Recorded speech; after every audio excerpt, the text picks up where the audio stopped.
On reprend les reviews du chapitre 1449 au chapitre 1451. Comme d'habitude, j'ai laissé passer vu que ces derniers temps, les chapitres sont pas trop garnis. Il aime trop faire ça, Georges. Mais bon, généralement, dans les combats, il fait pas le gamin, il envoie le paquet. Du coup, on reprend, on s'est arrêté la dernière fois. La pesée est passée, on est le jour J. Après de nombreux appels pour encourager Mashiba, notamment de Sendo et Miyata, on voit que malgré ses airs de je m'en foutiste, il attendait quand même l'appel de quelqu'un en particulier. Même s'il le reconnaîtra jamais en disant non. Au moment où il sort de chez lui pour se rendre à son combat, la personne dont il attendait l'appel est là. Elle l'a pas oublié. Hippo l'attendait en mode gros fan pour l'encourager de toutes ses forces malgré les apparences. Ça touchera Mashiba, qui le remerciera à sa façon en levant juste le poing au ciel. Un geste simple qui représente beaucoup pour Hippo. Une fois au Yokohama Arena, tout le monde est venu assister à ce combat qui va être incroyable. La salle est pleine et toutes les grosses pointures de la boxe japonaise sont là. Sendo revoit Takamura depuis la dernière fois qu'ils se sont vus à son club et on dirait qu'il le boude encore à cause de ce qui s'est passé la dernière fois. Mais Takamura fera un pas vers lui en lui délivrant un conseil claqué au sol pour son futur combat contre Ricardo Martinez.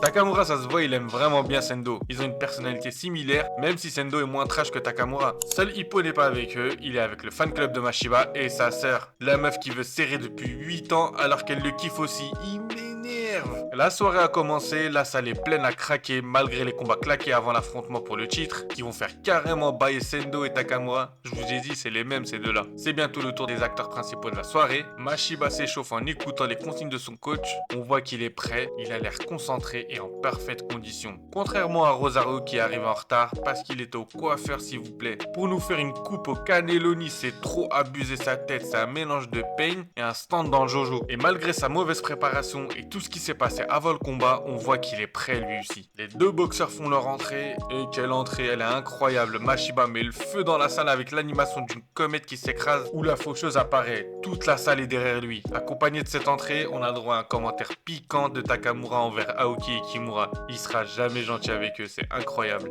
Mais même l'entrée du champion, j'ai bien aimé. Il rentre sur un son latino avec une petite danse. Ah, celle-là, je kifferais la voir en anime. Elle doit être incroyable. Et à son entrée, Miyata va dire un truc intéressant à Sendo sur le fait que Rosario, au vu de son passé, il se bat souvent à l'instinct et qu'il laisse Sendo analyser ce combat avec cette information. Ça veut dire qu'on aura des masterclass de Sendo. Je trouve que son QI combat est incroyable. Il est souvent juste dans ses analyses. Le combat va bientôt commencer. Les deux boxeurs se font face avec une bonne bataille de regards. Et là, un autre truc intéressant apparaît. C'est au moment où Aoki va mettre en évidence la différence d'allonge entre les deux et que tout le monde dira de faire trader le combat au vu de la préparation de Rosario qui a dû atténuer son endurance. Le truc intéressant, c'est ça. Il a rien dit, mais on sait tous que lui là, il comprend les choses avant tout le monde. Et que là, il a vu un truc que personne n'a remarqué. Quand il parle pas comme ça, il tape cette tête, c'est que ça sent pas bon. Et honnêtement, je sais pas pour vous, mais c'est le sentiment que j'ai eu en relisant les derniers chapitres. Le manque d'endurance et la mauvaise préparation de Rosario est trop mise en avant. À mon avis, son poids fort, ça doit être une condition physique liée à un instinct de combat hors norme. Et plus c'était mis en avant, plus j'ai le sentiment que Mashiba va perdre. J'espère me tromper, mais le combat va être d'une violence pas possible,